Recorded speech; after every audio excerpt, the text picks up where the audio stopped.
Good morning, afternoon or evening, wherever you are in the world, and welcome to the back row from What I Watched Tonight.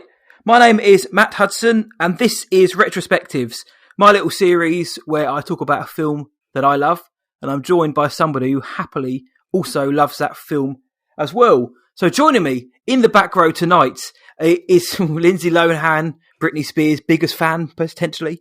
One half of the W-Rated podcast is Clare Brunton. How on earth are you? Hi, I'm good, thank you. Yes, I've really made a name for myself this year with my Lindsay Lohan love. I exposed a part of myself I had hidden for some years.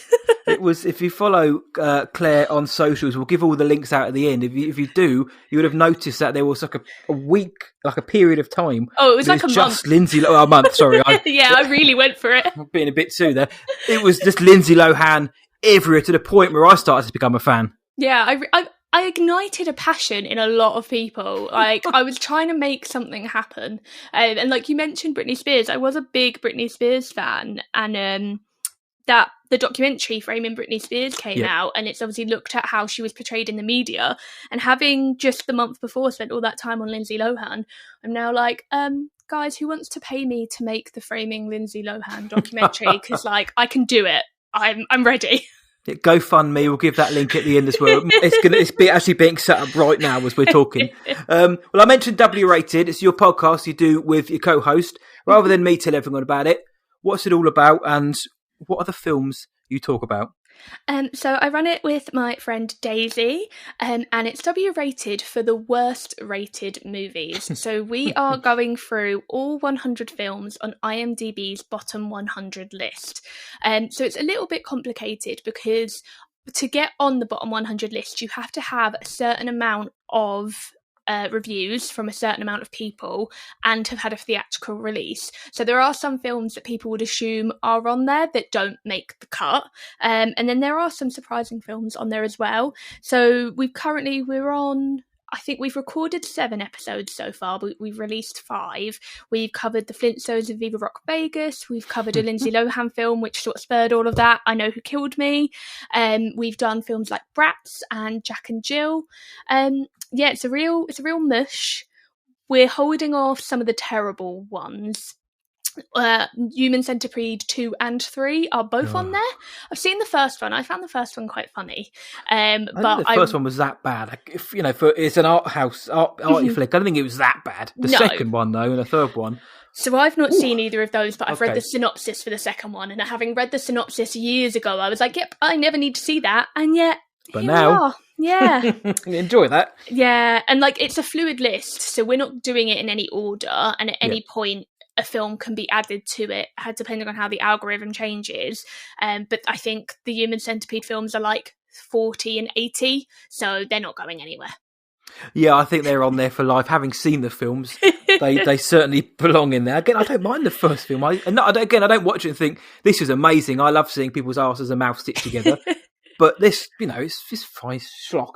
Yeah. The second one is just, and the third one, no spoilers about my thoughts then, but I'd love to hear what you guys have to say about it. But if you haven't listened to the W-Rated podcast, do go check it out, because it's a novel idea, whereas on this show, we talk about films that, we perceive to be great.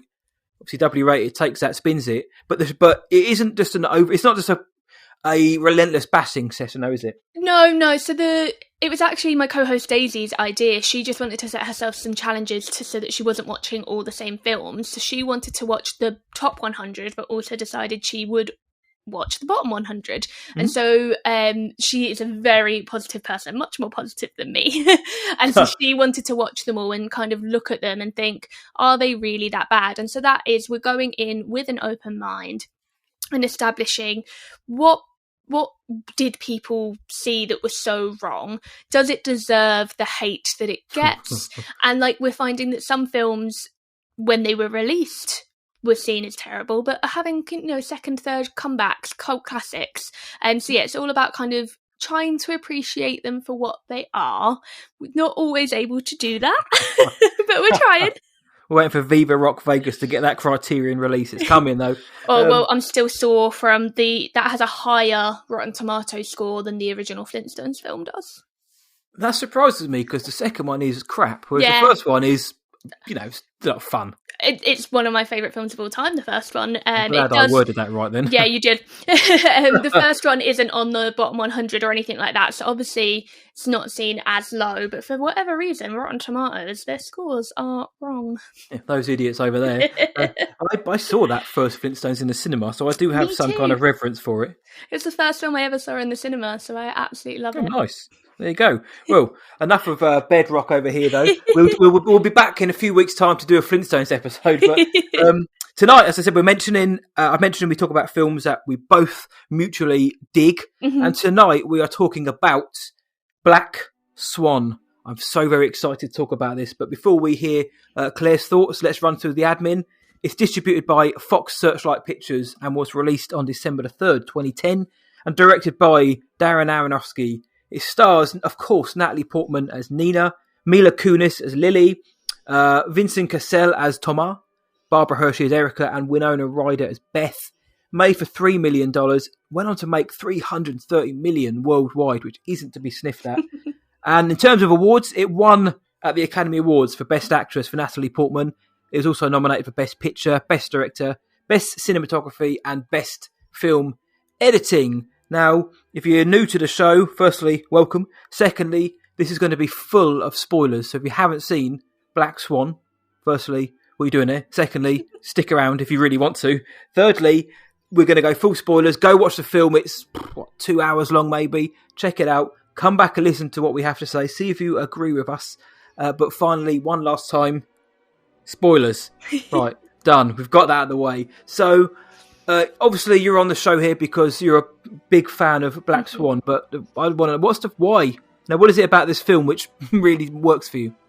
I mean, it's everything. It's one of my all-time favourite films. It's on the coveted Letterboxd top 4. It features as number 4 for me. Nice. So I adore it. I think it's a combination of, I love Natalie Portman. I've always been a big Natalie Portman fan.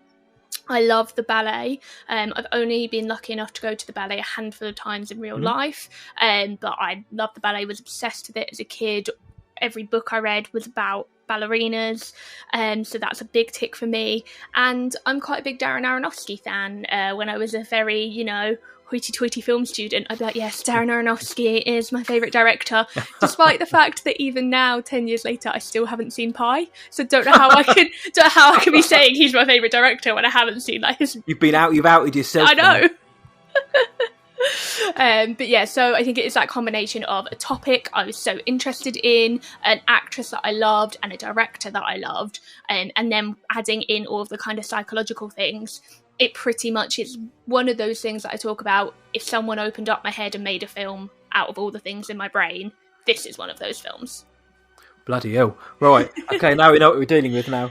But that's really interesting to hear, though, that because a lot of the time, when somebody asks me, why is this a favourite film of yours, I'll list, technical reasons. It's the performances, the visuals do something to me. I love the sound. But obviously, having that personal connection, obviously loving the ballet, growing up reading about it, that's a really interesting angle to be bringing to this, because in all seriousness, I've never done ballet. I've only ever seen like my sister's ballet recitals when I was about 6 and she was about 7 or 8. So I wasn't going into this with any kind of prior knowledge of ballet. I've heard of every major ballet show. I've heard of Swan Lake. I was aware of the story and the like. But so I went in with a different view of expecting. I wasn't sure what I was expecting. I'd seen The Wrestler, and I'm sure we'll mention that throughout the show. So I kind of knew what I was going to get, kind of, but I wasn't going in with the ballet angle. So I was thinking, how are they going to make this kind of psychological horror with ballet? And boy, was I proved wrong. Yeah, they do it well. I mean, I think it's the thing, and it ties into The Wrestler, it ties into films like Whiplash, any sort of career like that. And you can look at it, things like I, Tonya as well. Mm-hmm. Any career like that that's so physically demanding, you can easily just push one button and make it all psychological, because so much of it, even though obviously she's a ballerina and the strength comes from her body, you need to have the mental strength to get your body to withstand that.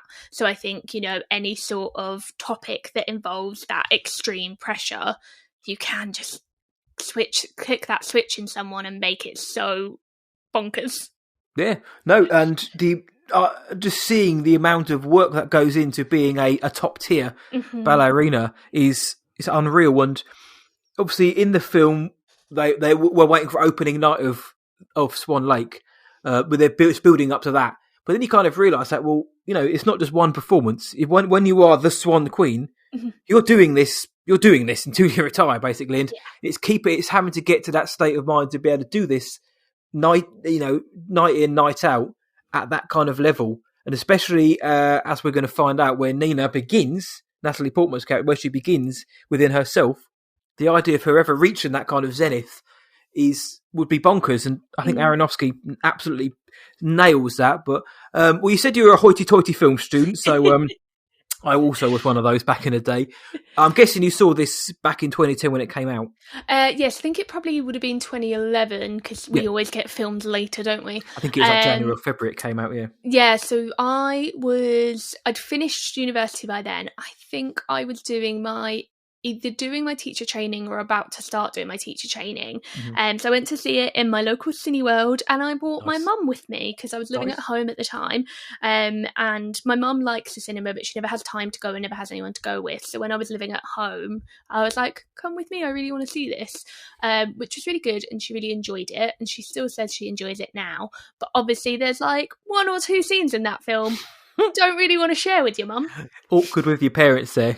But yeah, and then I made it worse because as a teacher, I taught this film, which was by choice.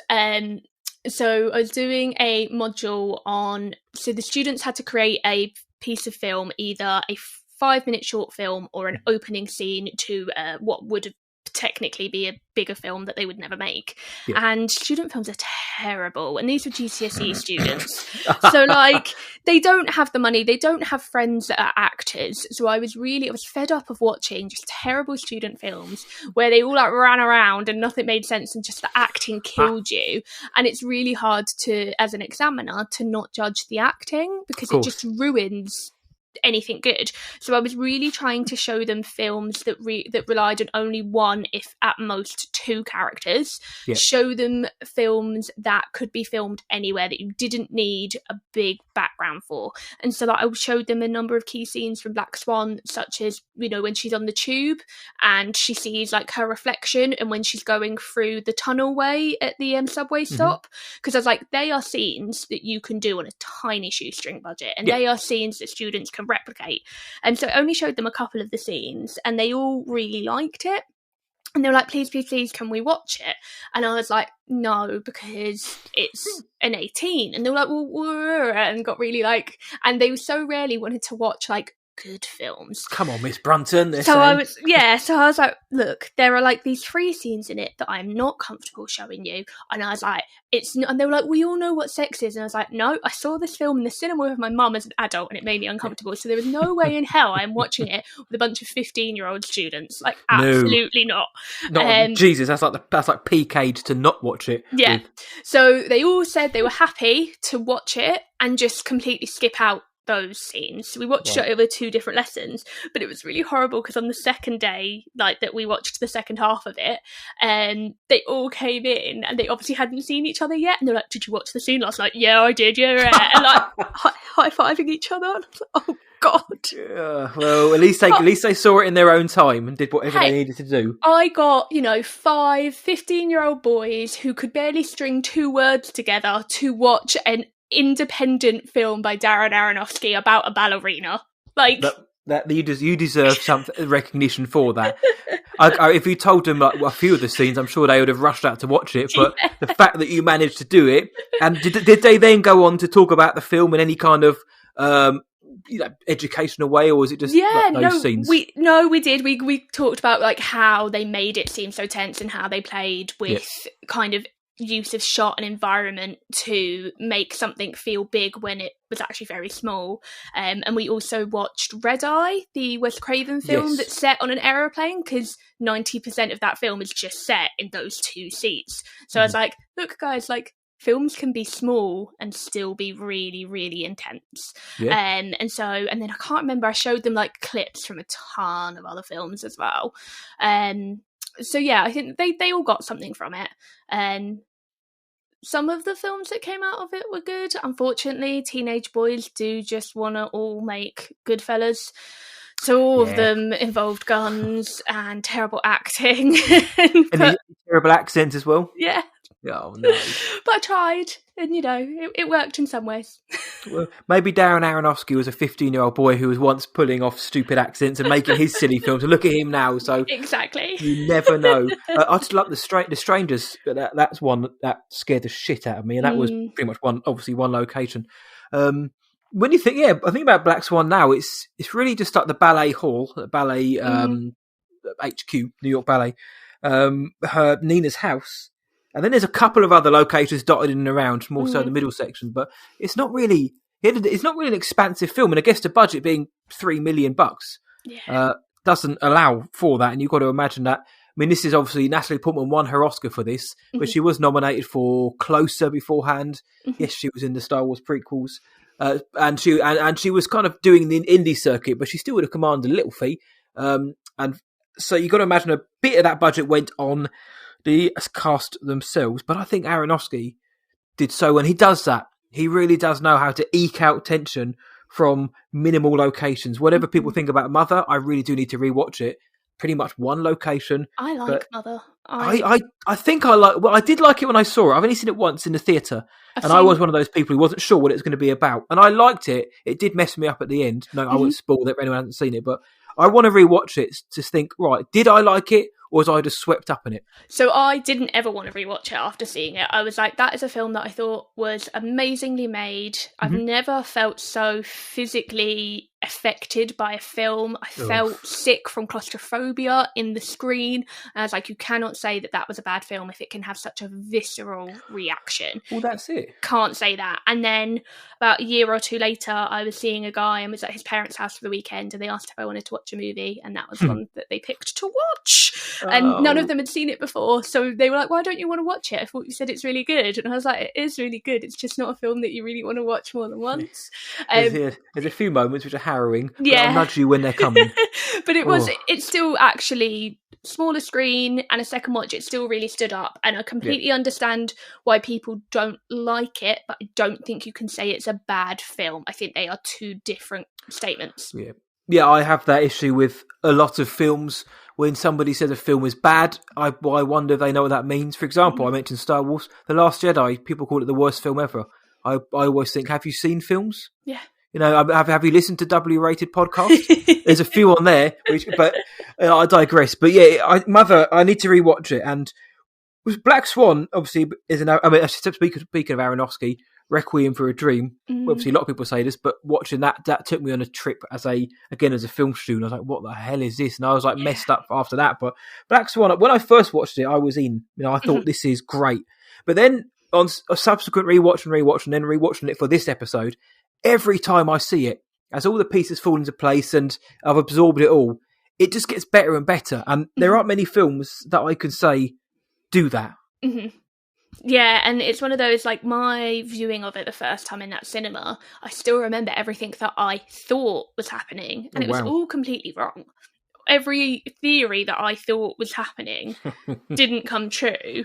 And that's why then when you rewatch it, it's great, because then the second time you watch it, you're like, right, well, now I know what happened. Yes. So you get to see little things. But then every time you watch it, you see more and more.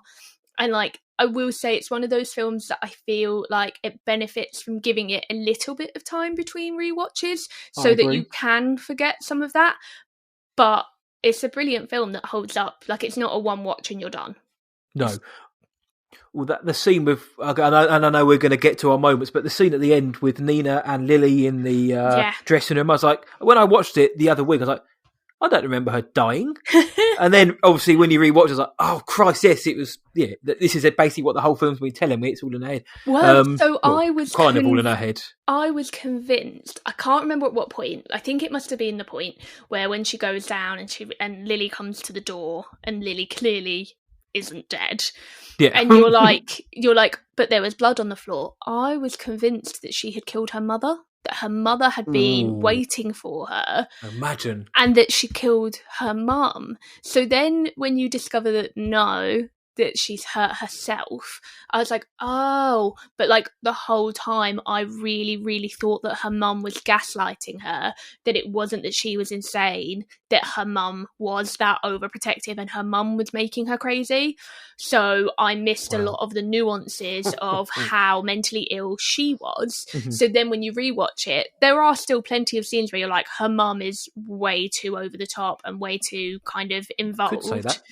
But a lot of it is in Nina's head. And then you question, well, is her mum that over the top? When you see the lengths that Nina goes to when her mum isn't supervising her, maybe her mum did need that level of supervision because, she let her leave and then she did what she did. So yeah, that's a good chat. I mean, I think that's a really solid theory.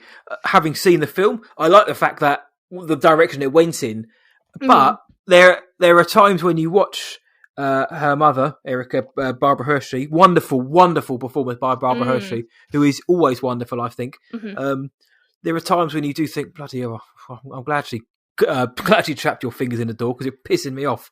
It's the paintings. Oh, the paintings. Go, yeah, take the paintings away, go. Terrifying, just utterly fucking terrifying. Like, and that's the point where I was like, well, she's obviously gaslighting her and like doesn't want her to leave because Nina is her mother's entire life and she's her inspiration for everything. And like the scene with the cake where she knows that her daughter is clearly on a diet because you see her make breakfast for her in the morning and that sad like egg white and grapefruit breakfast, and then buys this enormous cake and it does look good, throws a strop that Nina won't eat it, and it's like, but you've been telling her that she needs to watch her weight, so like what and it's a kind of typical abusive behaviour, but that's exactly what it is, isn't it? Yeah. It's abusive behaviour. But then you don't know, is it abusive by accident? Is it abusive because she's got something wrong with her? Is it abusive because she's trying to look after her? Like, there's so many layers on rewatches that I still don't know what to make of the mum. Yeah, well, the obvious thing to me was originally like, well, she was a ballerina, and this is what, a lot of people peddle this because it's true. She's a ballerina. Her mother, she gave it up to have Nina, to raise her. Therefore, her career was ended because she was a mother, and there's a certain level of resentment, which in itself is, quite dark. But it happens, though. It's not like it doesn't happen. It's not out of the realms of possibility that this has happened before. But now you say, like you're saying, is that as we see Nina's state shifting, because she starts, the film to me is an evolution from child almost to adult. It's the blossoming of a young woman. But can we be led to believe that some of the behaviour of her mother is real? Is it actually happening, or is it just in Nina's head? The cake scene did get me, though, because as I mentioned, the cake looked stunning. I'd demolish that at the minute, lockdown life. But it, like you said, she knows that she's on this diet regime to keep her figure to be the prima ballerina. But at the same time, her daughter has just been named a Swan Queen. So she wants to celebrate. Of course she's going to celebrate. Exactly. So there's two sides of it here. Yeah. And it's funny that you say, you see it as a girl becoming a woman, because I see it as the complete deterioration of someone's mind. I don't see any of the film of Nina becoming an adult. I see it as her completely deteriorating and falling apart. But like they're both, they can go hand in hand. But I was doing some research earlier, and Aronofsky kind of spoke to Portman about your theory, saying that he saw it as her becoming a woman, and so like there's some trivia that Portman shared with someone at one point that the scene when she's bleeding, some of the blood goes on her tights, and Portman didn't like it because she said it looked like she had a period rather than that it was from an injury. So that would be then it would be like a massive allegory for becoming a woman. And that's why Aronofsky said he wanted it there for exactly that reason. He was like, I want it to be the allegory that you have blossomed into a woman, that you would, what Nina did was cutting off the last tie of her childhood that she needed to toughen up and kill the child part of herself. Well, there we go. So Aronofsky's given us what he usually does, an open-ended film. Because none of it, you're not wrong though. Absolutely, because Nina is clearly fragile mentally. She clearly is. I mean, the film makes no bones about that. And then you add on top of her mental state, the paranoia, the anxiety, the stress of her wanting to achieve perfection, which in itself is surely inachievable. On top of that, the mental deterioration was always going to happen, and the hallucinations that we see were I think they were masterfully done for, and I think that side of it was great, but that was only ever going to happen. And I think on that, let's get into the film. Let's get into the moments that stand out to us, the sequences, whatever it might be. Let's start off. I'll throw the ball to you. What's one of the sequences in this film which just blows your mind? I mean, it's the whole final act. The minute the ballet, the minute yes. Swan Lake starts, it's until that point, it's a great film. Yep. When the ballet starts and Nina really loses the last kind of piece that was holding her together, it goes from 4 stars to 5 stars. That is the moment when everything is let go. And I actually just rewatched just the ballet about 10 minutes before we started recording. Oh, wow. Because I loved that bit so much. And it was funny watching it on its own. Mm-hmm. It's not half as good. You need the first hour, you need the slow tension, you need the build to make it seem as powerful as it is when you watch the film as a whole. Out of context, it would be quite odd, the fact that she's dancing and then turns into a swan. Well, it's still beautiful, but you don't get to see the nuances. Like Portman's expressions in those last 20 minutes, she does more with her face in those 20 minutes than she's done in whole other films. Yep. But because you don't see the Nina that she was at the start of the film, you don't get to relish in when she comes out in that Black Swan, when she's taking the netting off of her hair and kind of posturing backstage. Yep. The power of that scene, having watched her 40 minutes ago, pathetically, crying in the corner and barely being able to talk to anyone. You need the juxtaposition of the two in the short space of time. But just any of those close-ups during those last 20 minutes with the red eyes and that scene that you talked about where she turns full swan with the wings, it's outstanding. And I don't think the film gets enough praise for its use of technology, especially being that it was so low budget. The special effects are amazing and so well utilised. Yeah, I agree. Rewatching it, as film buffs we are and film critics, we write about film, we kind of naturally almost look for imperfections in films. At least I know I do. And I hate it myself for it. And you're watching the effects and you're kind of thinking, right, where's it a bit janky? But do you know what? I had no issues with it. Not that I'd ever sit here and say they were bad, but I had no issues with the effects. And even the scene where her knees just jut backwards and before she hits her head. Yeah, but all of the feathers coming out of her. Or that the starting to sprout from her skin and the red eyes. And I thought the red eyes looked terrifying with just a shot of her looking at herself. And I'm sure we'll mention the whole mirror aspect as well. But I loved that final scene. And I agree. Out of context, it's not as powerful because you need everything that came before it. Otherwise, you're just watching Natalie Portman seemingly in a trance and just given a performance of a lifetime. She's just, the Black Swan has taken over by this point. The confidence is oozing. She is the Swan, and I love it. And but even before that, when she pushes her mum out of the way because her mum's called to theatre and said, "Oh, she's not well." She goes, "You can't handle this. I'm the Swan Queen," and it's one of those moments where I'm just like, "Yes, you are the Swan Queen." I think it's really powerful. It's played up to be a big moment. But every time I watch it, it's not like one of those kind of like needle drop moments. It isn't. It doesn't zoom in on her face and everything goes quiet. And she's like, and I am the Swan Queen, like a Avengers Endgame. It's just like part of this natural, organic argument they're having. But I love it when she finally admits that she's the Swan Queen. She sees Lily getting ready to perform, and from then on, it's just it's beautiful. The part just kind of in the middle of that when they're performing and the male dancer drops her. Portman's face in that scene, the desperation that you see is crushing. To then, and obviously I'm sure they filmed it on different days, but within the film, within 2 minutes, to be the Swan Queen with that wild determination and fearlessness, and like she feels like she's on fire because it is sprouting. You see the energy through the special effects all over her skin. It is excellent. And then, you go back to the scene where she discovers that she hasn't killed Lily, that she's hurt herself. Yes. And there's that scene where you suddenly, it dawns on her, and it's such an extreme close-up, and it's just the tears as she panics, and then she just gets the makeup cloth and just smiles and turns it on, and it's like, it's insane. So she deserved that Oscar.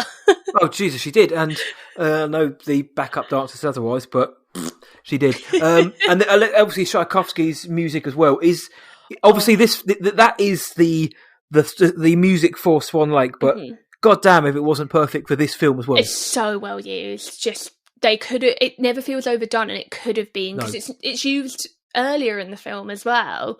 But it feels like it's almost used sparsely. I mean, it's such powerful music anyway that it would be hard for the scenes not to be powerful. But the whole film is choreographed to that music beautifully. Yeah. And the moment, like you say, when she's sobbing as she's applying the makeup, she realizes that she has killed the White Swan. She has become to become the Black Swan. She's killed the White Swan, which is is her. And we see the whole film. Tamara is basically saying you're the embodiment of the White Swan. You need to let go. All he ever says is let go, lose control.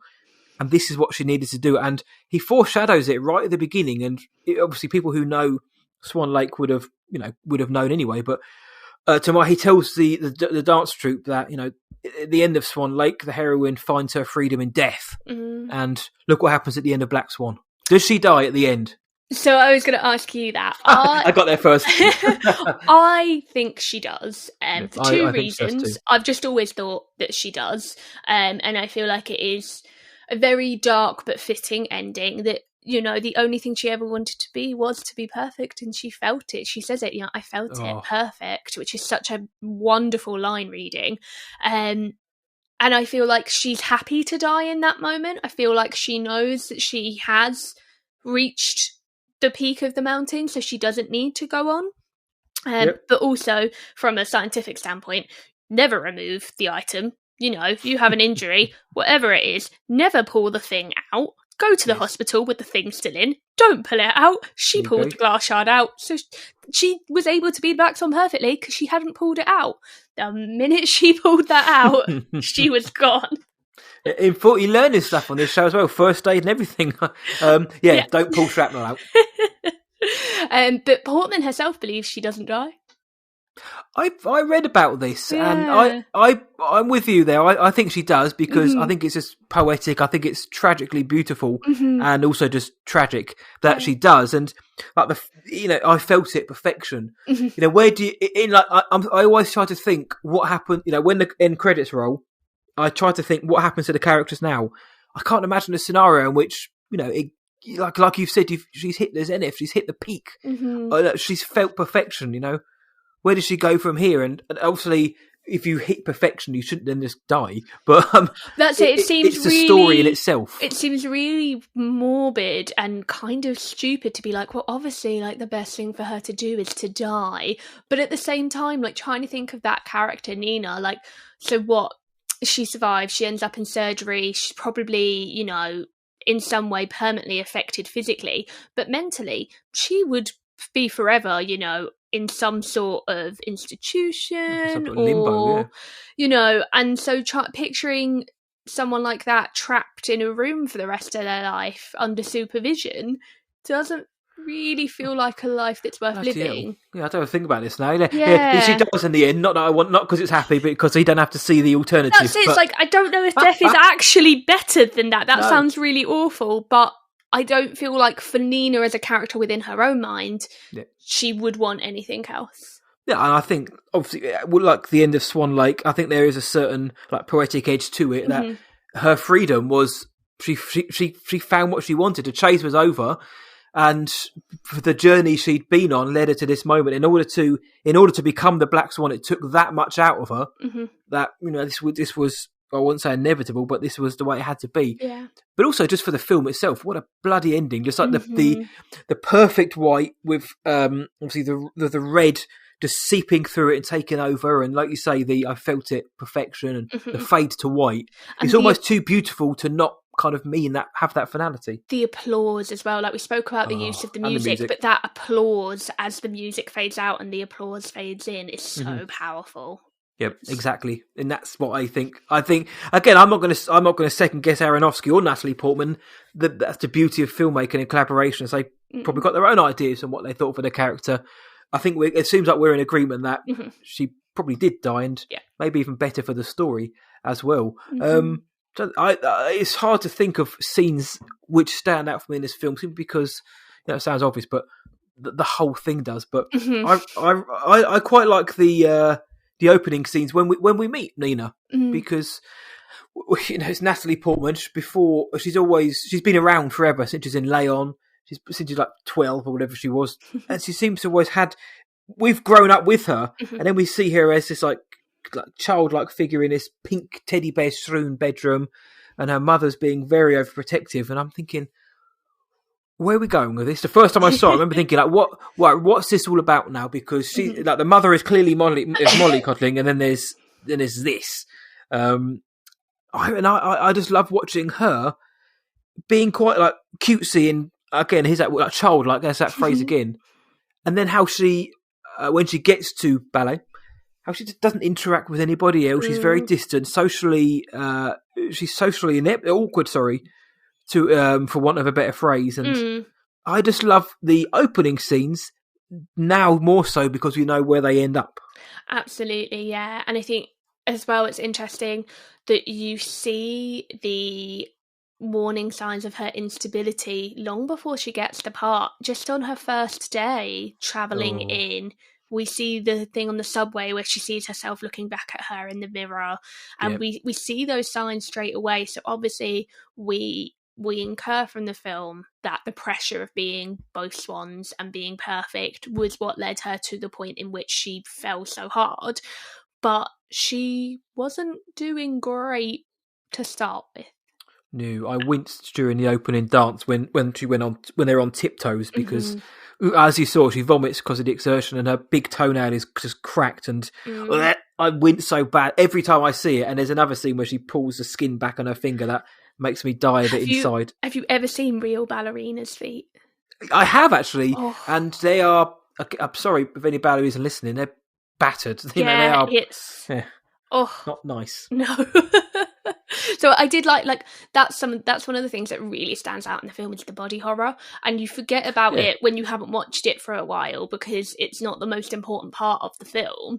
But there are some real, like, there's the scene where she like rips half her finger off in the bathroom, all the bits with her feet, and the scene you mentioned earlier where she like collapses in on herself.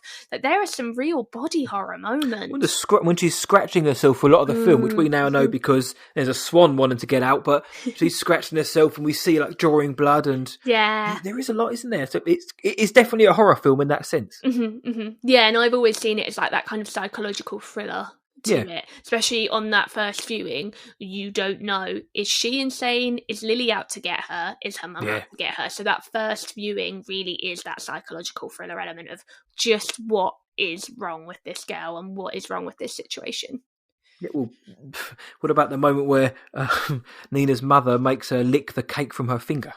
Oh God, in what way is that normal? Well, obviously the answer is it's not, but because her daughter's just been, she doesn't want the cake. Her mother's throwing a hissy fit. She then feels guilty. She's been made to feel guilty, and not just that, but then I took it as the mum's almost like it's dominance, it's humiliation. It's like, as you say, it's abuse. It's like, right, well, I've now got you on the defensive again. Basically, lick my finger. Come here, subordinate. And that's like you mentioned, fairly early on in the film, before she gets the is that before? And that's after. Sorry, it's of course after she gets the Swan Queen. And obviously then she gets into the bathroom and the word "whore's" written on the mirror. So, but that's it, and that happens straight away. And exactly. So she hasn't exactly got the warmest welcome. But on a rewatch, I only ever see that whore scene now as completely in her mind. Interesting. On a rewatch, I only ever see that as she's imagined that. I can't imagine that anyone else would have written it. Well, I thought it was the I can't remember the name, but the ballerina who she congratulates, who Tamar says, well, you know, she's a swan queen. She congratulates her in the hallway. Mm-hmm. She goes to check the cast list. She's not on there. And she thinks that Nina's punked her, basically. Yeah. I guessed it was her. Yeah, and you can read it like that, but I think the way that I've on rewatches is that we already know that Nina is feeling a bit crazy, and Nina is the only one who knows that she went for Toma. Yep. No one else knows that, so who else would know that she's quote unquote a whore? That's a good point. She bites him, doesn't she? Yeah, so no one else would know that. And that other ballerina, we only see her in a few scenes, but she seems quite pithy. I feel like if she had a problem with Nina, she would just tell her. She wouldn't waste the energy of writing whore with lipstick. I think the more now you're saying this, the pieces are coming together in my mind, and like it's the fact that Nina, she is the embodiment of the white swan. She is again, for want of a better term, she's almost like innocence personified. And the fact that, you know, Tamar kisses her, questions her desire, and then she bites him, she probably would think, you know, I'm a whore because I allowed for this to happen, or like for a few seconds I let my guard down. So now, fuck me, it makes sense now. She has that issue as well that we see through the film, that the biggest doubter of Nina, in some ways, is Nina. Nina is the one holding herself back. She's the one that is worried that Lily is coming for her part. She's the one that's worried she can't be the Black Swan. And so, you know, she would be the one that immediately she gets that role. The first thing she does is goes and hides in a toilet stall, which is where we've already seen is where she goes when she's sad. So that's where she goes to celebrate the best news she's ever had. And, you know, her initial thought probably would be, but I only got it because I did that. I'm a whore. Like, knowing her psychological mind state, like I say, on a rewatch, having been to the end of the film and returned, I can now only ever see that as all in her mind. Well, I've now seen the film in a new light, which is what I love about these shows, is sometimes it can open you. I hadn't thought about that, but now it just seems so right that is what would happen, especially, as you say, with what happens, well, later on in the film. But that makes perfect sense. And you mentioned Lily and Tamar.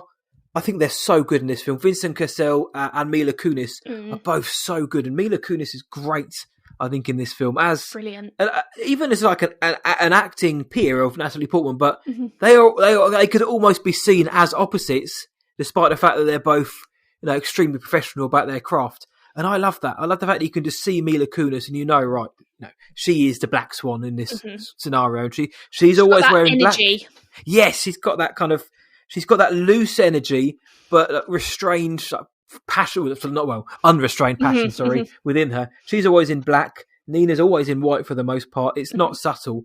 And I think those two work off so well against each other. Absolutely. Like, it's perfect casting. I don't think there's anyone in this film who's miscast, but it is. I like Mila Kunis. I don't think that she gets roles that she deserves. I think she is often better than the roles that she is able to get. And I think this film is her best film and her best performance. Yep. And I agree. She's so natural in it and plays so well against Portman. I think they're a really, really good pairing and really good chemistry. Yeah, exactly, because they always seem so different in terms of their acting style, but it's exactly what the film called for. And Vincent Cassel is wonderful as that kind of bastard teacher. You mentioned Whiplash earlier on. There is that obvious comparison between the two films because of that strive for perfection and the kind of horrific lengths that people will go to on a teacher and the student. But I think those two are great, and obviously the scene where Lily finally gets Nina to let her guard down. Nina's rebelling against her mother. She goes out for drinks with Lily, and it all kicks off from there, doesn't it? Yeah. I always forget Sebastian Stan is in that scene as well. I didn't realise until I rewatched it. Yeah, every time I rewatch it, I'm like, oh god, yeah, that's Sebastian Stan. Because he doesn't have the gorgeous lush locks in this film. He's still a beefcake. Yeah. But yeah, so that's it, and that's like, again, the use of editing and of special effects in that scene where like they are just dancing and going crazy, and you don't know how much of it is Nina, how much of it is drugs, how much of it is reality. Even before you get to the bit where they go home together, just the bits in the club is so off kilter, but it feels needed. It feels like Nina did need that outlet. Yeah. Yeah. Well, Nina needed it is the gradual dive into becoming the Black Swan. Mm-hmm. But it's almost like it was always within her. I think there are signs as well that it was that this side of her was in there. It just was never ever going to come out under her mother's guidance, suffocation. Yeah. And just the moment she goes home and she's like she's hammered. She tells her mum, she's like, I fucked two guys. And mum goes mental and she runs into the bedroom. We think she runs in there with Mila, and then they make out and they have that scene that those kids in your class were obviously talking about. It's a great scene. It's actually really well done as well, if I can be so bold as to say so. No, it is, and again, it's even without, they've got very good chemistry. It's a very well orchestrated sex scene, but even without that, just again bringing in the special effects where Lily has the wings tattooed on her back, and we see the wings moving, and we see as Nina, as Lily is sexually pleasing Nina, we see Nina's skin literally like light up, like with goosebumps, and her skin ripple, and like you can almost feel the energy, and it's so well crafted that yes, it is a very gratifying sex scene that I'm sure a lot of people have watched a lot of times, but there's also a real artistic element to it through the use of the symbolism, and the use of the special effects. I think it's elevated through those things. And as we find out, none of it happened. Yeah, basically, like when Mila, she uses the classic line, "Did you have some kind of lazy wet dream about me?" But that's such an odd line. It is. It's like, but it sounds like something that Mila Kunis has just kind of said on the spot. Yeah. But you could see how horrified Nina is, and she still is the White Swan at this point. So the idea of somebody saying that to her, outing her almost, and then other people hearing it about this closely guarded person that she is. That would be like the most horrifying thing for her. And before that, so go on. You're somewhat led to imply that if she isn't a virgin, that she is incredibly sexually inexperienced. So that moment is such a big deal to her that not only to find out that, wait, what do you mean it didn't happen? Yeah. But it would already be such a big deal to her that it happened in the first place. Possibly that it happened with a woman, but mostly just that it even happened and that she was allowed to feel so free and all of that. To then, even without realising it didn't happen, to just feel like this woman who she feels like she's had this connection with is laughing at her.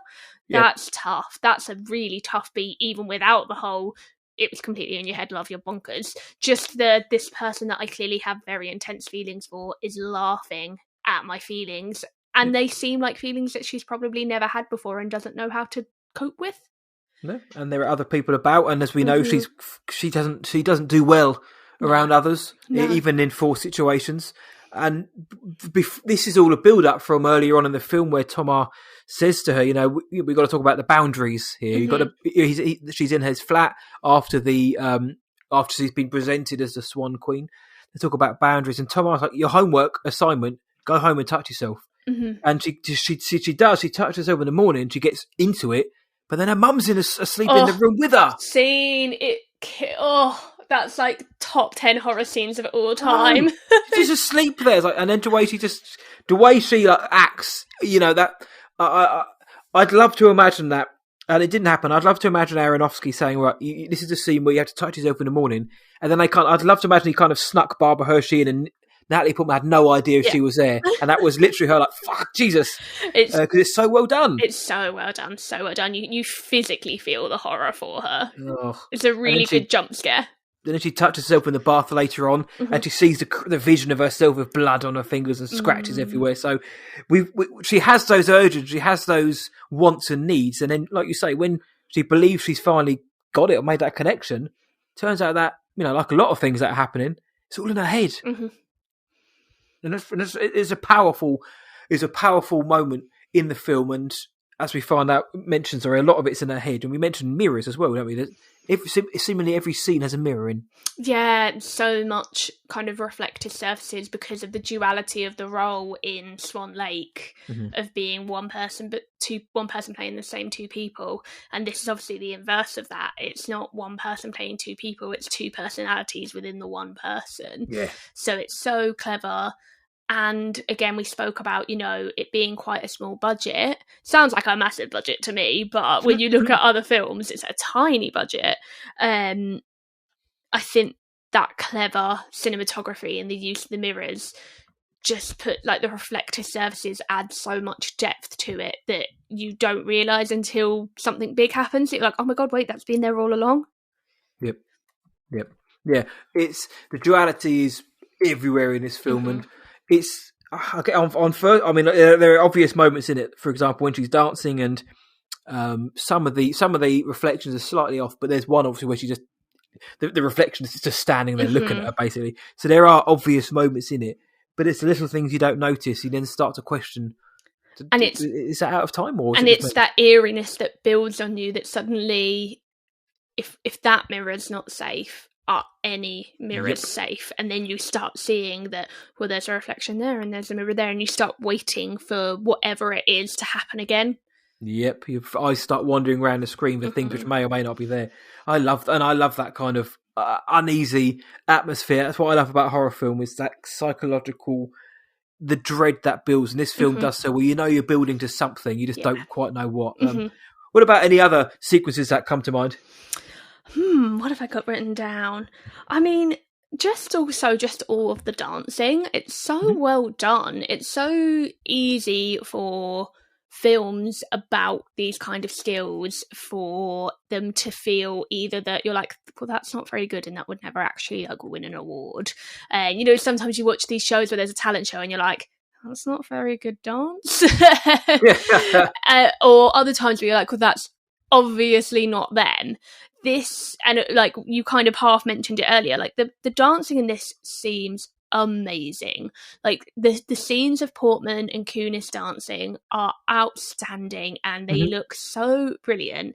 And you mentioned that the backup dancers said that maybe Portman didn't deserve her Oscar because there was the dancer brought in to do some of the scenes of dancing for Natalie Portman, because Natalie Portman is not a prima ballerina. But whether or not, the controversy stands that the dancer thinks she did more than she was credited for. Natalie Portman, I don't think actually has come out with any of it, but Aronofsky has. Portman's partner, who she met filming the film, who was a choreographer, and Mila Kunis have all said, no, it was Natalie. She did 80% of that work. Whoever it was, it's seamless. You cannot tell. It is so brilliantly choreographed and so seamlessly edited that I would not know that it could ever have been anyone but Natalie Portman, because it is so perfectly done within the film.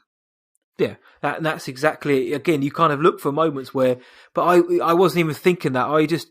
It just was. That just was Natalie Portman doing a dance, and it was nominated for Best Film Editing, and damn right, so well it should have been. And I expect in certain scenes, like in action films, big action stars have a stunt double. Yeah, it's not always whoever it may be jumping through that pane of glass. So it's not. It wouldn't be out of the realms of possibility. It wouldn't be weird to have an actual ballerina on set to kind of act as a foot double or something, or a lower half double, whatever. But the fact that if there was, I couldn't tell. And everybody on set has come out and said, no, for the most part, it was Natalie Portman doing it.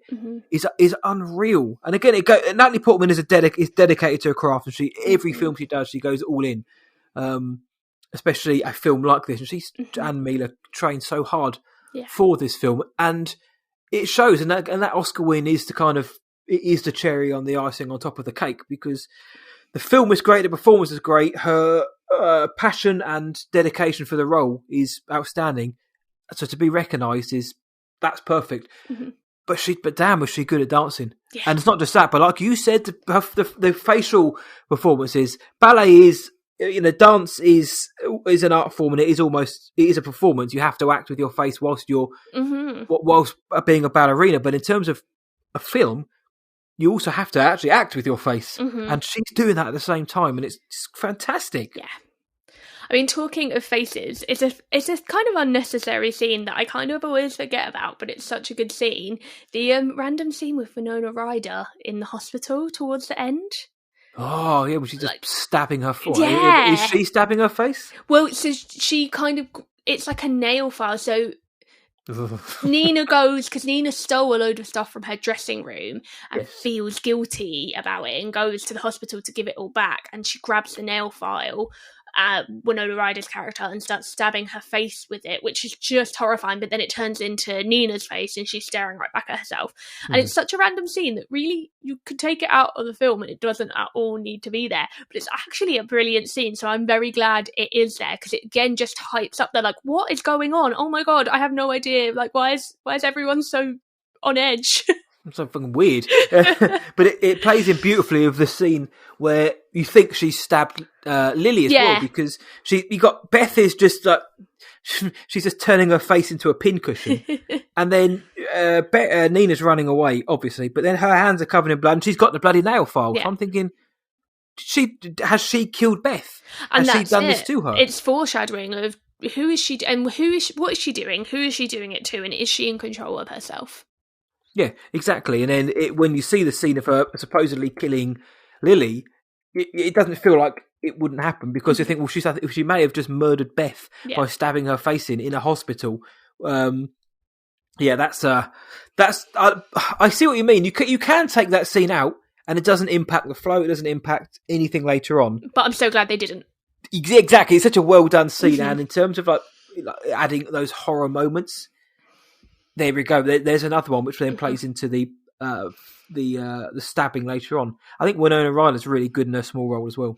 Yeah, really, really well cast, because this was like before Stranger Things. So this was kind of, I remember like reading, I think it was being like an Empire a Total Film article at the time this came out, of this like being her first kind of tiptoe back into the industry. So it seemed like a really perfect role for her, because she is playing the person who, you know, got too old and has been shunned by her society. And that is somewhat what happened to Winona Ryder within the film industry. So it's a perfect kind of comeback role, and a small enough role that there wasn't too much riding on it, but enough within it that she has some meat on her character, and she has some good scenes to like really go in with.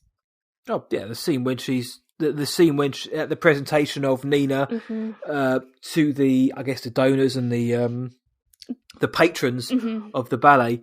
Beth just said, she's just, you know, she's wallowing within herself, because she's retiring. That used to be her getting that adoration and adulation, and now she's having to see this young, beautiful girl take her place. And like you say, she's probably not even that old. No. But in an industry like that, you're thrown aside very quickly for youth and beauty. Yeah.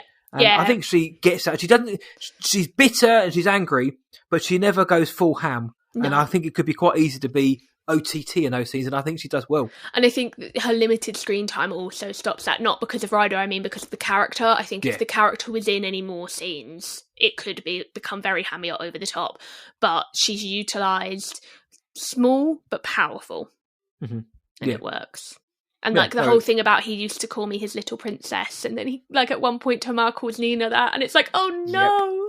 Yep. And then you kind of think, well, what's Tamar's game as well? What's he up to here? Is he trying to face them off against each other?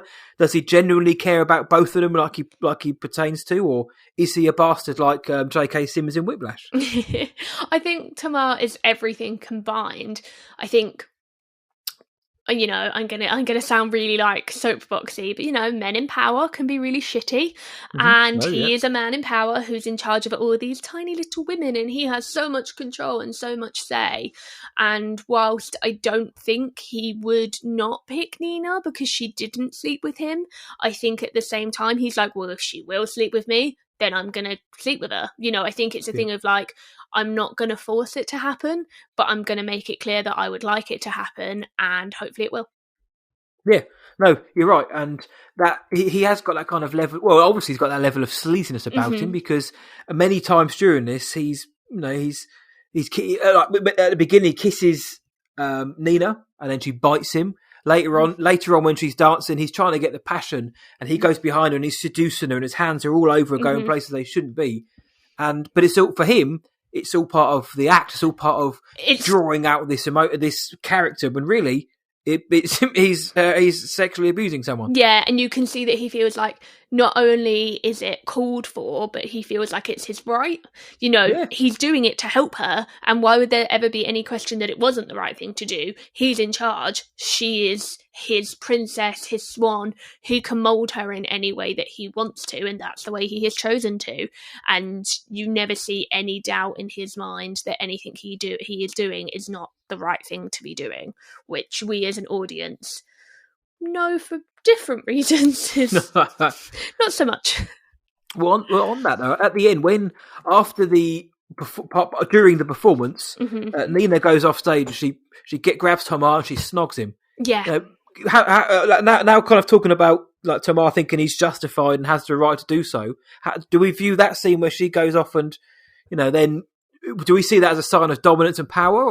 Maybe? Yeah, and I love that scene because I love the performance that the actor gives, because when she grabs him and like goes for it and doesn't stop, and then she goes back out on stage and it lingers on his face and he like giggles like a little kid almost. Like he's kind of giddy, and I love that performance because I think it's both the unexpectedness of he's both excited that she was the Black Swan, but also who is this woman who has emerged. So he's excited about that, and he probably is excited that for once, someone is dominant towards him. And that kind of thing of, wow, this is a new sensation for me, that for once I'm the one. It's a bit weird, but but it makes perfect sense, because all we only ever see him is this kind of like domineering male presence, like you say, wielding his dominion over these petite young dancers who basically are doing everything they can to please him. Yeah, because they want to succeed within this industry. Now, question. Do you think he and Lily ever had any sort of interaction? Because obviously throughout the film it's implied that he is sleeping with Lily, but then when Nina is the White Swan, and in the performance at the end, she then sees Lily with the dancer. Yeah. And so it's implied, I've always taken it as an implication that Lily was never with Tamar, that Nina was always imagining that because of the paranoia, and that there was never anything other than in Nina's head between Lily and Tamar. Yeah, but I when I watched it the other day, and you see the vision of Lily having sex with Tamar, and it morphs into Nina having sex with a Black Swan. Obviously, the second part was like, that definitely didn't happen. But I also don't think it did as well, because ever since Mila Kunis's character was introduced, we are believed she's introduced to be the antagonist almost to Nina's protagonist, and throughout we know that we by this point we know Nina sees things that either she wants to see to kind of justify maybe what she's going through, or potentially things that she believes are actually happening. So she's so paranoid that Lily is there to take the Black Swan, to the point where Lily's the understudy. She's made understudy on that opening night. Lily is applying the Black Swan makeup. She's been told she's in the role. So Nina is paranoid, and she knows how Tamar works as well. She knows that he can use his power. He's tried it on her. Lily, she probably thinks Lily would go along with it. She's quite happy to fuck the boss, maybe. And I don't believe that she did with Tamar. With the backup dancer, yeah, who knows? It's the same one that dropped Nina as well. Though, like, it's shown it's not his fault that he drops Nina. Like, Nina is not correctly spotting. She's looking all over the place. You see her wobbling. So, like, that is implied. He's not dropped her because of any, like, on purpose to help Lily get along. And, like, I think it's also, like, no problem with Lily sleeping with a co-worker if that's what you want to do and it's consensual. A little bit different when it's your boss, but co-worker, if it's consensual. And and Lily has the personality of Lily within this film. She comes across as the sort of person who would get friendly with the backup dancer. And of course, I'm not talking about Mila Kunis. I'm talking about the character within the film, obviously. But that is how she's played up. She is played up to be the yang to Nina's yin. Yeah, Nina is very sexually repressed for whatever reason, whereas Lily is seen more of a free spirit.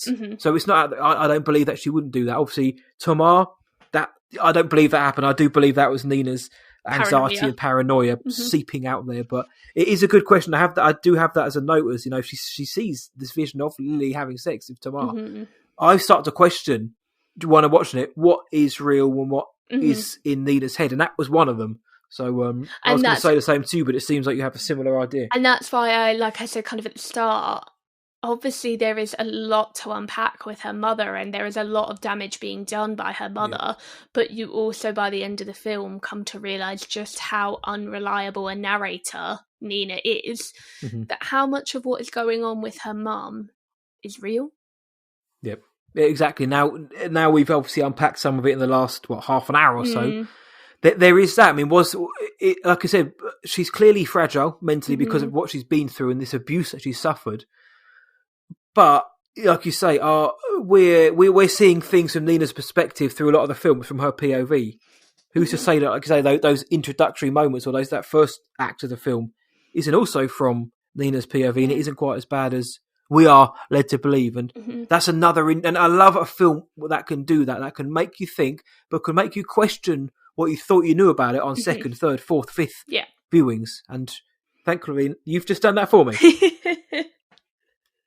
I'm honestly, I'm thinking about the effects again. We're talking about that ending, like the moment when Nina's toes fuse together. She's getting herself ready, and she's like, "Nina's, this is my role," and her toes fuse together. One bit in that scene, which I actually, there's not a lot of comedy in this film. It's not a very funny film, but there's a moment where the Black Swan actor, the dude dressed as a Black Swan, he just walks past Nina, and he's like, "You're right."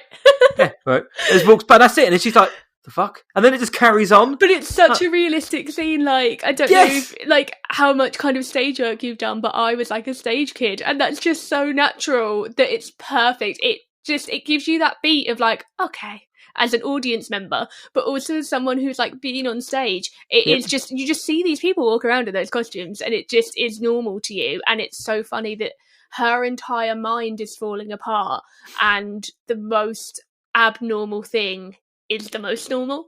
Yeah, and it also adds that level of normality to the film. Where I used to work in a theatre way back when, cinema theatre, which did involve going back and forward like that, and you would see these interactions, and it's just human, common decency. Hello, but it adds that kind of level of normality to the film. Like you say, Nina's falling apart, Matt here. But this is just a dude who's here to do his job, and he sees a fellow actor. He's like, "Hey, you okay?" He doesn't know what's going on. Yeah. But if I was walking through south of England and I saw Clare on the street, you're right. I'll say hello. It's what you do, especially if I know who you are. So it kind of adds that kind of level of normality that this isn't a dream. This is happening. This is a stage show, a performance. Which is happening. It's you're not hallucinating the whole thing, and it's that kind of one real kind of moment of sort of levity and like, hey, but then it's over in a flash and it's gone, and I love that. Any other moments you can think? I mean, again, obviously the whole film, but what else have you got in your notes? I mean, I just got so carried away at the end that I think that's kind of it for me. Other than like, it's just it's all the tiny moments in this film. It's the climactic ending, but like I said, it's only earned because of all those very small moments with the reflections, with the kind of questioning of who is looking at her, who is she looking at, the looking over her shoulder for the whole film, and just the quietness of the first hour. It's a good show, actually. Yeah, it's a very quiet film until it's not. Yeah, until it takes the turn, like Nina herself. Until the turn happens, and it becomes chaotic, but it's not click click. So it's not all over the place. There is a fury throughout the whole film when it's just like sea bubbling over. Yeah, and I love that. That's probably my favourite thing about the film. Other than the performances, the cinematography, the way the film sounds, the editing, it's just the atmosphere in itself. Like you say, it's building to something. We don't know what. We assume maybe she will get perfection and she'll be lauded and she'll go on to have a great career. I don't know when I'm first watching the film. I assume that, it's going to have a happy ending. But it's building it's little moments, like we mentioned, when we see Nina. She is very childlike. She is from her bedroom, from her suppression by her mother, and the way when she talks to Tomar, when she's asking for the role, she's like, she's so coy and shy. She's like, the baby voice. Yeah, like I just want perfection, and then from her to the White Swan to the Black Swan, in between that, you've got like the male dancer, would you have sex with Nina? No, no one would. Your dancing is just as frigid, and that ended up being a real life husband, no. which is like, nice Hallmark card moment. The little moments of Toma seducing Nina to get her passion out, but then sort of pulling back, being like, no, this should be the other way around. Mila telling Toma that, Lily telling Toma that Nina was crying and maybe he should go a little bit easy.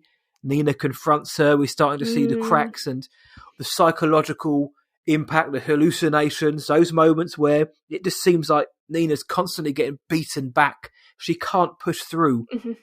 The atmosphere's building to something. It's boiling.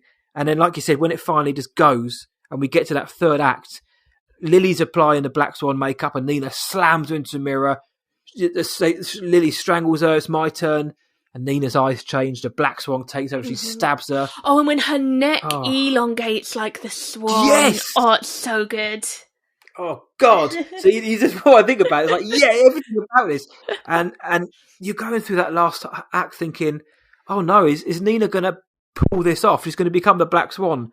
But then she's going to be charged for murder or something. Is this how it ends? Like, the dream is gone so soon? And we spend the whole film rooting for Nina because Nina is so delicate and everyone's the villain. Lily's the villain. Tamara's the villain. Her mum's the villain. Winona Ryder's character, Beth, at some point could be the villain. At no point do we ever think that Nina is the villain. Yeah. But Nina's the villain all along. Nina is the only one that's doing any of this. But you don't. She's her own worst enemy. Yeah. And literally, and that's what you see in the scene where she's attacking herself and stabs herself and turns her neck giant. She is literally her own worst enemy. But we don't know which side of her we want to root for because she doesn't know either. Yeah, and it doesn't feel odd either, like you said, because we are rooting for the whole film because she just wants to be the best that she can be. But because of all those little moments that happen, when she does like seemingly snap at the end with Lily, it doesn't see it feels like it still feels in character. It doesn't feel like a third act shift. Like, hold on, this wouldn't happen. It's been built up, and obviously before the events of the film, she's this isn't her mother suffocating. It didn't begin at the beginning of the film. It's been going on for her entire life. So when she finally snaps, it doesn't feel, I say, unearned. Yeah, I mean, you only have to look at that terrifying painting room to know that that's a weird relationship. Oh, when she sees the hallucination of the where painting, they're all moving, saying, "Mummy, Mummy," oh, and then she's terrifying. And then her legs snap back in her room and she smacks her head. And because I was going to ask you, what did you think of the hallucinations of her becoming the Black Swan? I mean, you kind of mentioned it, but there's so many of them. I loved it. I just thought it was so clever, and like the bit where she actually in the performance when she grows the wings, it's so over the top, but I think it's perfect. I think what it did you is think just first wonderful. time you saw it though? Because obviously 2010, this is 11 years on now, and as you said, my viewing tastes have changed since then. I always loved this film, but then even then, I was at a different time in film, and I could have easily and I could imagine a lot of people going into that thinking, has she just turned into a fucking swan? And thinking it was a bit silly, when really it clearly isn't. What did you think the first time you saw it? I'm trying to remember, but I would imagine, because at that point I'm obsessed with the fact that she's probably just killed her mother, or she's definitely killed Lily. So I was probably more preoccupied with that. But I think I remember from my knowledge and my subsequent watchings, just thinking it's wonderfully over the top and insane, and it's the kind of point of no return where Nina has lost her mind. Nina is gone. The Nina that was in the other 100 whatever minutes of this film is no more. Yep. It could have been really over the top. It could have gone bad. It could have clanged badly if that scene hadn't been so well executed. I think. And I think what's wonderful, the way it saves it, is when you're watching it from behind Nina and you're watching her perform and you're watching the wings, and it's been threatening to do it the whole movie. We've seen her pulling feathers out of her skin. We've seen her skin rippling and wanting to grow those feathers. That when you see it happening, it flows so beautifully with the choreography and with the movement and with the music. But the best thing is you see it from behind and you see the silhouette of her new wings and her feathers. And then it snaps to the shot from the audience looking at Nina. And Nina is just Nina. She's not a swan, but her shadow is the swan. Both the shadows are the swan, and I just thought that's such a beautiful shot of Nina in the middle, but she has two shadows and both of them are swans, and it just sums up, that one shot could sum up the whole film. God, I get goosebumps now. Just thinking about it. And I don't like to be spoon-fed with films too much, but I do appreciate the fact that Aronofsky did give us the crowd POV. So for those who may have been watching and thinking, I'm not sure what's happening, they can now see. Okay, this is just all in her head. A visual. Yes, a visual. Like, it's not literal. Yeah, she has become the Black Swan within her mind. The transformation has happened, but the crowd are just seeing a performer just like hit that peak, exploding onto the scene, basically. Yeah. And then, like you say, the shadows is a beautiful touch, and it could have been OTT. It could have been quite bad if they'd done it wrong, but it's subtle enough because of the music, because of how far back you are. It's not like you could not notice the swan shadows. I don't even know in my first watch if I did. I always notice it now because I'm looking for it. But you could just be looking at Nina. You might not notice the shadows. Yeah, it's exactly subtle enough that it's there for you if you want to see it. And if you don't want to see it, then you don't have to. Yep, but we saw it and we bloody love it. And Absolutely. It's the music, and you're right, from behind, because I don't imagine that her face grew a beak or anything silly like that. But from behind, obviously with the light, she's front lit. It's just a stunning image, and also with the crowd as well. Like the majesty of that moment is caught so perfectly, and the rest of the film building up to it, it's got that grainy, grimy look that Aronofsky does so well, especially in The Wrestler. The way he films on an actual film. 16mm, I think he filmed this on. So the film itself kind of feels a bit grubby. Do you know what I mean? If you feel a bit, it's not dirt. It's not, you don't feel dirty watching it. It feels natural. It feels natural, yeah.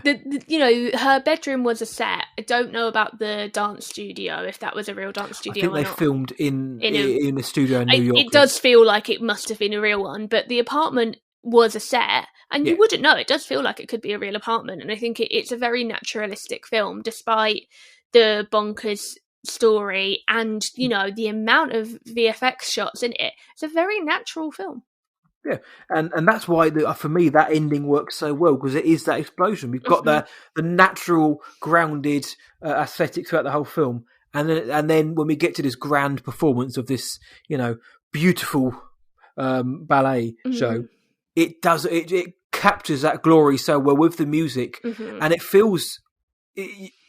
You feel like you're there in the moment. Yeah. You don't feel like you're in the kind of grimy 16mm film we've just seen. You feel like you're at a performance, and goddamn, was it perfect? Yeah, you feel you're cheering with her, and you feel like you've almost earned it as well. Yeah, and when she ascends the cliff of finale and the blood appears, and it just gets it's epic, but in so many different ways. And where she leaps off, and like you said earlier, she takes her congratulations, but she's bleeding out on the mat, and the pure visceral image of that is what a way to end the film. I'm glad we didn't get anything else after that. I'm glad we just got the fade to white and that was it, and they didn't do like a funeral shot or anything else, or like the crowd pouring out saying, wow, you just wasn't that great? The show is over, the curtains are closed.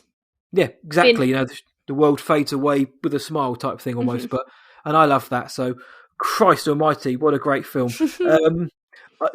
I get that's almost all of it for me, apart from that pervy old man on the subway. Just I could do with less of that, but very natural though. I was going to say we know that isn't exactly unrealistic as well. But was there anything? And again, if there isn't anything, no bother. Was there anything which wasn't quite up to the standard of the rest of the film that jumped out to you? There's nothing for me personally. I think it's an opportunity, is something that I wasn't aware of until the last couple of years, is the kind of controversy around Black Swan and Perfect Blue, which is an anime film, which I did watch before this. I did see that, yes. So there is some controversy about how heavily Black Swan was influenced by Perfect Blue. Yeah. Now, having watched Perfect Blue, I don't think it was, but it is the story of a young girl who is part of a pop band who wants to go and be an actress. So she starts taking on very dark, gritty roles as an actress where she's like raped on screen and it's very dark. And so she starts having these hallucinations about being stalked and people attacking her and like people like murdering. It's a very dark anime. It's really kind of messed up. It's very good, but it's very like, oh my god. And I've not watched that much anime, so I was like, oh, this is dark. But there are a couple of, especially towards the end, I won't spoil it, but there are a couple of scenes and shots that I'm like, yeah, having seen both films, I can see how you could say that Aronofsky has been influenced by it. It's not a rip-off, it's not a remake, but you can see that like Aronofsky may have seen certain scenes and been heavily influenced by them. The controversy comes from the fact that Aronofsky actually owns some of the rights to Perfect Blue. The plot thickens now. Yeah, so he bought, I can't remember what version of rights he owns to it, but he owns something because he copied a shot for shot from it for Requiem for a Dream, I believe it was. There is a shot in Requiem for a Dream that is directly lifted from Perfect Blue. Because the overhead shots, was it? I think so. He really, really liked that scene. So it just doesn't... He has now like vehemently denied that Black Swan was in any way influenced by Perfect Blue in any way, shape or form. And it's like, why don't you just say that you liked Perfect Blue and you like Black Swan and maybe there are some links? Like, why are you denying it so much? Tarantino's made a career out of doing it. I ripped that off from every other film known to man. So it's that whole thing of, thou doth protest too much. He's so like, it's not in any way anything to do with Perfect Blue. And seeing them both together in a short space of time, they're very different films. They've got very different topics, but there are similarities. And there are a couple of kind of sequences where you can see like, oh yeah, that does make sense. I can see how one could have influenced the other in small ways. So I'm like, why is he so aggro about the fact that nothing at all? And it's like, we all know you've seen it because you've been influenced by it for a different film. Own the bloody rights to it, mate. Yeah. You know what it is. So it's just like, it's great if it was an influence. Like, they're different enough films that there's no one's going to come at you. Like, it just strikes me as odd. But I did like Perfect Blue. I prefer Black Swan. I found it a lot more accessible, and I found the ballet nice, and I found it a lot less like, there are some disturbing scenes in Perfect Blue. But I thought it did make quite a good companion to it. And I just think the controversy is weird because I don't think that they're that alike that they need to be compared that much. But I also think that he's made a rod for his own back by denying it so much. Well, I've caught Aronofsky out now. Perfect Blue, Black Swan, colours. But we've nailed you, Aronofsky. we've cancelled you. Aronofsky, I like him as a director. He does strike me as a kind of Nicholas Winding Refn type, who, again, I like Refn for the most part, but he's very cocksure as well. He's very, very like, no, this is my vision and it's totally mine, and only God forgives is a masterpiece here, isn't? Whereas Aronofsky strikes me with that. He's a man who's so dedicated to his craft that the idea that he's created something which wasn't from his own mind would almost be insulting to him. There's nothing wrong with that. Without George Lucas watching a shit ton of Japanese film and Kurosawa, we don't get Star Wars. Yeah. And he's come out and said, I've ripped them off, basically. Yeah. And that's it. And Perfect Black Swan is not a rip-off of Perfect Blue. It's just that, you can see how one would influence the other. So it's like, dude, no one's going to be mad at you. Like, it's fine. You're allowed to be, in fact. And that's it. No art is original anyway. Everything's built upon something else. And I'm glad you watched Perfect Blue because I haven't seen it. I haven't got, I know. So again, for me, it's a sweet spot. It's only an hour and a half. Perfect. Was it worth a watch though, just as a film? Yeah, I did enjoy it. I kind of want to watch it again because I feel like I'd get more out of it for a second watch.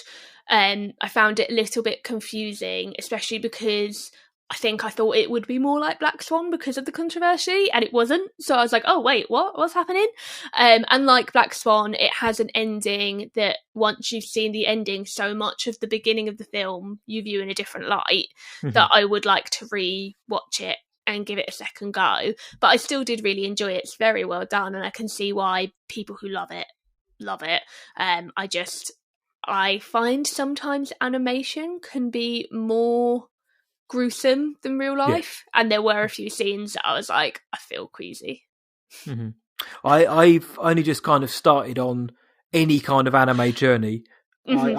I've only just recently watched the classics, like Akira, The Ghost in the Shell. Strike me down. I only watched Studio Ghibli, and I've only watched 4 of them like 6 months ago. So thank God for that. I went from like, you know, My Neighbor Totoro to 2 months later watching Perfect Blue, and there's quite. I think I missed a few steps. Jesus, yeah, fuck me, this is different. Well, I'm glad we're on the same train with this then, but I would like to get into more of it because absolutely there's so much of that out there, and a lot of people tell me that some of the best stories are in there, but. Mm-hmm. Like you say, animation, you can sometimes get away with a bit more because you can hide behind the fact that, hey, it's not really happening. Mm-hmm. I know a film isn't, but it's live action. Mm-hmm. You know, with animation, you can, well, yeah, their guts are falling out, but it's only a cartoon. Or it's even there's a particular character in it that just his face made me feel physically nauseous. Oh wow! Yeah, it just he's meant to make you uncomfortable on the screen, and he really, really does. It made me. I was just like, I don't like it. I want him to go away. Well, watch this now. It sounds interesting. It is interesting.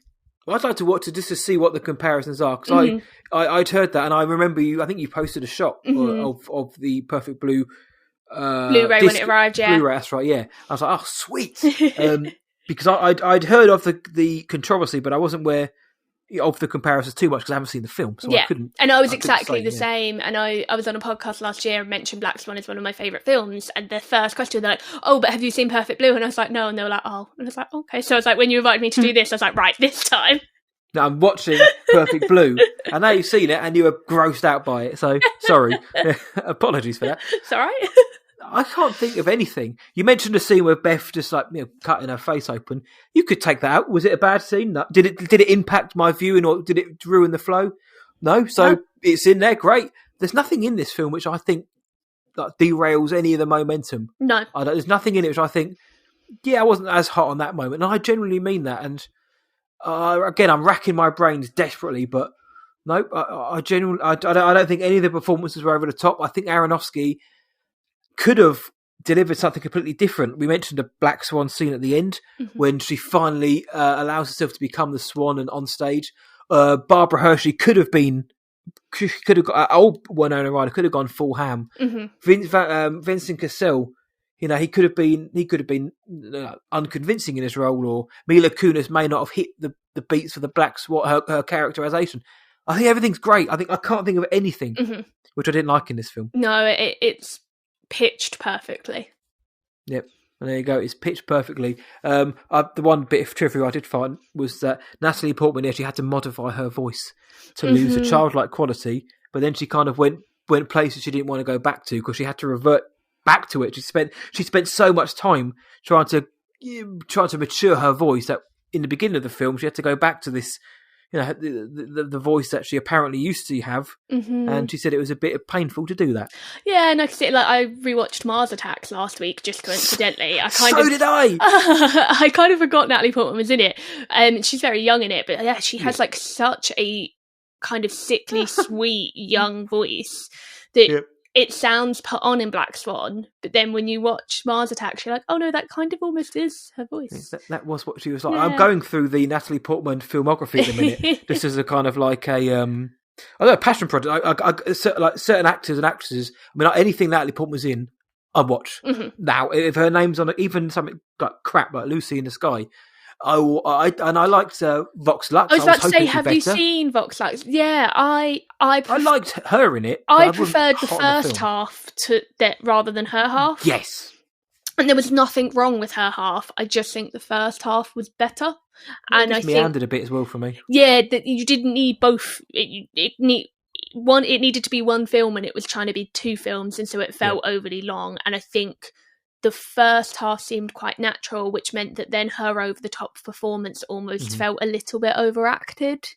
Yep, no, I completely hear that. And I was hoping, for more from the film, but I liked it still. I mean, I haven't clamoured to have a rewatch of it. I've only seen it once, but then she's also in Jackie before that, and I thought she was excellent in that. I've still not seen Jackie. It's one that I need to catch. I really liked her in that, and I like her in most things, even in the bad films. I'm like, she's good in that. But I'm going through all of her, like the films I haven't seen of hers, and some I hadn't heard of either. I've also been doing the same with Ryan Gosling and people like Harrison Ford. And oh, it's quite interesting as well. But Natalie Portman, I'll always watch a film she's in. And Aronofsky, any idea what he's up to at the minute in terms of his work he's doing? Or I feel like he was meant to be doing something, but I have no idea what it was. I do feel like he had announced he was doing something, that something is in the works, but he's one of those directors that often gets like attached to stuff and then 6 months later isn't attached to it anymore. So I'm sure whatever I saw mentioned in a headline has been and gone. As long as he hasn't watched any other films, so he can't be accused of nicking film. I mean, look at something like The Red Shoes from like the 40s. It's pretty much the same story as it as this. It's a dancer who wants to hit the big time, and as you'll see what happens at the end of that film. That's a direct kind of like lift from here as well. It's not exactly the same, but the premise is. And I mean, I'd be interested to see what he thought about that as well. But according to Darren Aronofsky's Wikipedia, he's filming a film called The Whale, which stars Brendan Fraser. I was going to say, I knew there was something weird about it, and it's because it's Brendan Fraser. It's weird. But like an odd casting or an odd connection. Of course, yeah. Yeah, because Brendan Fraser hasn't done anything in a really long time. No, he's done a bit of TV, but other than that, not a lot. I don't know what... A24 is producing this film. Nice. It's here we go. The plot of this film, this will get you. A £600 middle-aged man named Charlie tries to reconnect with his 17-year-old daughter. The two grew apart after Charlie abandoned his family for his gay lover, who later died. Charlie then went on to binge eating out of pain. So it's going to be a hoot by the sounds of it. I mean, it's Aronofsky. Of course it's going to be comedy. You remember the baby scene in Mother? Who could forget such a joyous scene? The fridge scene in Requiem for a Dream? Oh, Jesus. Honestly. The more I think about it, and I love the fight, it's like the whole of the fight was just misery, but I really like that film as well. He's also apparently directing and writing a film called Adrift, which is in pre-production. He's got 2 films on the go at the minute, one filming and one in pre-prod, so that's interesting. Fingers crossed. I mean, Mother came out in 2016, so it's been a while. 16, 17, yeah. He's due. And I do like that about him, that he does take his time between films. So the only ones I haven't seen Pie, because I'm a moron. It's like how the only Quentin Tarantino film I hadn't seen for like forever was Pulp Fiction. It's like, why would that be the one that I for some reason skipped? I have now seen it. Jackie Brown sitting right there. I've only seen half of Jackie Brown, so I do need to go and actually... I watched it with my brother when I was far too young, so I don't remember most of it, so I do need to like properly watch that. But I'd never seen any of Pulp Fiction. But with Aronofsky, I've never seen Pie, and then I've also not seen Noah, because I was actually about to say, what did you think of Noah? I don't support Noah in any way, shape or form. I don't support Russell Crowe as an actor, and I don't support kind of epics as a genre. So an epic biblical story starring Russell Crowe, even from Aronofsky, I was just like, do you know what? I'm good. But not for me. Yeah. That's fair dues. No, I thought Noah was... Yeah. And I think a lot of people were kind of like, it's fine. It's a film. It's a strange coming from Aronofsky, this film, because to me, it doesn't feel like an Aronofsky film when I watch it. It's like I said, it's an epic biblical drama, but there's a lot going on which doesn't feel quite as personal as a lot of his other films do. I wonder if he needed to do it to get the money for Mother or something. That is a good point. A lot of directors do that. They'll do a bigger project, but it's so they not can... like, I guess for an Aronofsky, it's a very big project. I say it's not like a Marvel film, but I guess for Aronofsky, he's very small. It's a departure. Yeah, it is a departure, which is why I was just like, I don't need that. No, exactly. And Black Swan made just as much money as Noah did. So, and it's an infinitely better film. But if you like Noah out there, great. It wasn't great. Yeah, I'm interested in what Aronofsky does next. He's lauded by the Academy. He's been nominated for 5 or 6 Oscars, including Best Director, as we've mentioned as well. So he Mother got people talking, polarised people. Yeah, it was very polarising, so it'll be very interesting to see if he doubles down on that, because even though, Requiem for a Dream is very dark, I felt like Requiem for a Dream was always revered. I don't feel like it ever, the only controversy was just, it's very dark. I think the only controversy is it's a hard watch. Yeah, I don't think any of the controversy was ever about its quality. It was only about the content being very intense. Whereas Mother lots of people said it was just bad as well, and I'm like, no, like, you can say you didn't like it, you can say that it, like, some people I'm sure would say it was inappropriate, but I don't think that you can say it was badly crafted. I felt like Jennifer Lawrence gave an astounding performance. Yep. Javier Bardem, brilliant. I mean, He's always great. All of the cast, you know, Michelle Pfeiffer, like Ed Harris. Yeah, they're all brilliant in it. And I thought it was so well crafted and, again, so well choreographed. That whole second half of the film is almost like a one take. That's not easy to do, and it's done so well it's very interesting. It will be very interesting to see what he follows it up with, because I'm very much in support of Mother, that I want him to go even more batshit. Well, I love a director who challenges their audience. It doesn't always mean it's going to be a winner, but like the Whale. I mean, what an insensitive title! Again, that sounds like that may go places as well. A guy who's binge eating because of the death of his lover.